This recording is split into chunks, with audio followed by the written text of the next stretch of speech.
Hello everyone. I'm generally not much of a Mercedes fan, but recently I have been introduced to a few examples of the marque that are allowing me to perhaps warm to the brand a little bit more. I started off with the mighty 600 SEL and then followed that up a couple of weeks ago with the rather forgotten and quite awesome C43. Now, when I did the 600 SEL video, I had an awful lot of people commenting and telling me that I really should get my hands on a W124, also known as the first E-Class. Now, as a small YouTuber, I very rarely have the ability to simply summon up particular cars. I love people asking me for things and giving me their requests, and if there's anything you can think of you'd like me to review, please do get into the comment section and tell me, but I can make absolutely no promises that I'll be able to do it. However, I did realise not too long ago that I do actually know somebody with a W124. And so that's what we're in today. My buddy Darren's 1995 E320 Coupe. And one of the defining features of this car is the amazing pillarless side windows, which I have down because the weather is nice. We've got the sunroof open, and damn it, I'm gonna enjoy it. If there's a bit of extra wind noise, I apologise, but deal with it. Now, many of you seem to regard this car as pretty important in Mercedes history, and I really know very little about them. In fact, what I do know has mostly been gleaned from a walk around of this car with my buddy Darren this morning. Now, he's owned this particular example for 14 years, and it's just filled with cool little details. This car's got a real story. Now, it is a 3.2 litre straight six with a 4-speed automatic gearbox. I was kind of hoping it had the manual, but I'm told that the 4-speed apparently is the better of the two autos, the other choice being a 5-speed, which apparently isn't quite as bulletproof as this one. Now, this car isn't completely standard. It's got a carrot design, a front bumper, rear bumper, and little wing. It's a pretty subtle body kit by modern standards, and these were actually sold through Mercedes of Ipswich, so they were a semi-official body kit. This car actually was supplied from new in London, and being in 1995, it's pretty much the last of line. Now, the E320, in terms of the coupe, is the biggest, most powerful engine you could get before you went on to the AMG models, which included the E36.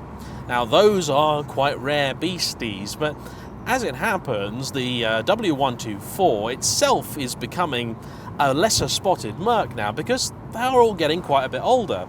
Like I said, this car is last in line being in 95. They actually started production in about 85. So some of these that are kicking around now are 35 years old. That's quite old. This one's actually looking not too shabby, considering it has certainly been used. It's got 133,000 miles on the clock, and I know Darren loves it to bits, but he certainly doesn't treat it as a garage queen. Oh no, he's been all over Europe with this car.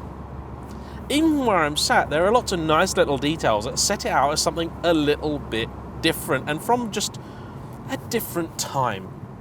Maybe my favourite thing is the fact that you have two differently sized wing mirrors. This one is wider but shorter, and this one over here is narrower but taller. Nobody apparently is actually sure of why that is. The possible theory being that you need more width on this because you've got a bit of a blind spot over here, and on this side you maybe need the ability to see the curb a little bit easier, but genuinely I don't think anyone knows. If you have a rough idea as to why that might be, please do get into that comment section and give us your ideas. This car, being a run-out model, is apparently quite well specified. The original E-Classes of the mid-80s, essentially you bought car, you chose your engine, and then anything else you wanted was an optional extra, and that includes the radio. If you did not specify a radio, Mercedes very kindly gave you a little blanking plate, presumably to remind you of how much of a peasant you were in not having spec'd a radio. Speaking of radios, this car does bear the hallmarks of a car that was once owned by a much fresher-faced, younger, more adventurous Darren, in the form of the nice little foldy-outy, very Halfords stereo here, and the amazing triple sub setup in the back, which had me falling about laughing when I saw it, because in terms of this Grandad's Mercedes, it is rather incongruous. This car has been upgraded to the Sportline specification, which includes things like a thicker anti-roll bar, a slightly lowered ride height, and a faster steering box. Note I say box and not rack there, because this car still has the old-fashioned reticulating ball steering rather than the more modern, or more common I should say, rack and pinion. Performance figures from this car are not particularly impressive. You've got just over 220 horsepower, and same again for torque from that 3.2 litre engine. This car has an aftermarket power flow exhaust fitted to it, and it sounds meaty, but it's not going to set the world on fire. Now, it's not the sort of car that wants to be thrown around a bend whatsoever. Oh no. I've driven down this road in many different cars at many different speeds, and I think I could say with some confidence that this is the slowest that I have ever been down this road, and that doesn't bother me at all. What this is currently really reminding me of is the Jaguar XJ that I drove not too long ago. It's got that real sort of regal feeling about it. It also actually seems to corner impressively flat. It's probably not looking flat at all from the outside. I haven't done the drive-bys yet, but I'll put some of those in for you to see, and you can judge and tell me whether you think it's cornering flatly or not. The throttle pedal is pretty unresponsive. I mean, it's making a little bit of noise, but it doesn't really want to do much. I mean, here's my test of how responsive a car is. Okay, I have this little test. What I do, I stab the throttle pedal all the way to the floor and then back up and see what happens.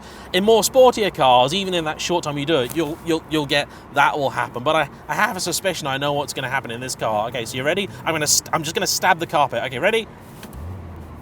There we go. That was it. Now the car did actually have a think about changing down, but we're following a Citroen C3, and even if I put my foot flat to the floor,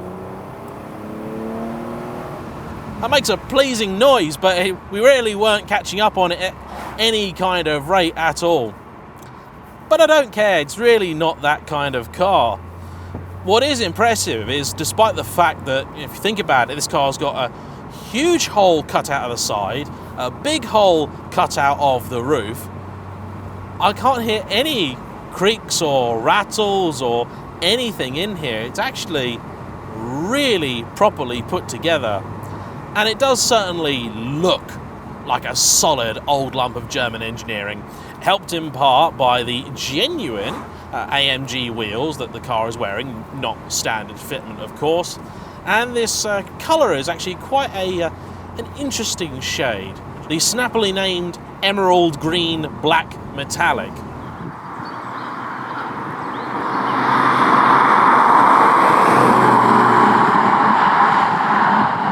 Now, the good news about this lovely slice of German luxury is the fact that you can pick up one for a reasonable sum, bearing in mind the fact that classic car prices in general are still a little bit silly.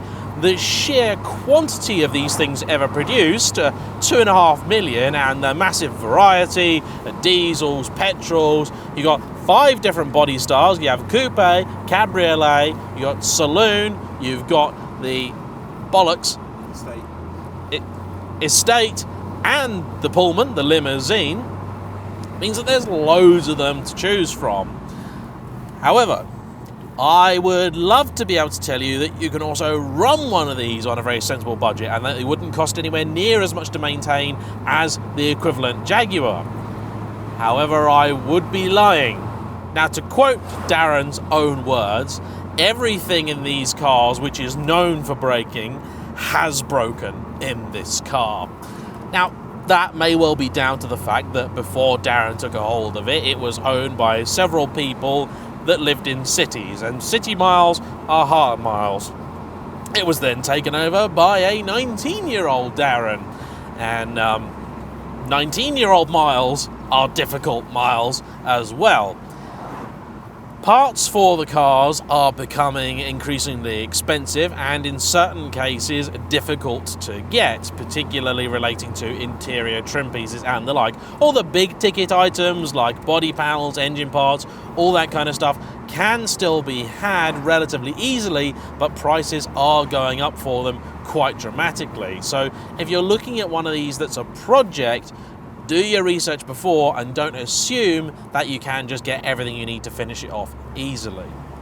However, as an experience, this has been quite enjoyable. I would say that this is very much a budget version of the 600 SEL, or the S-Class as it later became known. In fact, some of the switchgear is common between the two. And if you want the sort of car that you can drive down your favourite country road at about half the speed that you normally do and still enjoy the experience on a day like today, it's actually a damn good car. Would I ever own one? No, I wouldn't. I don't love it enough. But I can see why Darren does and why it's stayed around for quite as long as it has, because it is ultimately what a Mercedes, in my mind, really should be. And even 25 years on, this still feels like a luxury car. So there we go. So a little look at the legendary W124 and just a couple of its quirks and features. Thanks for watching, everyone.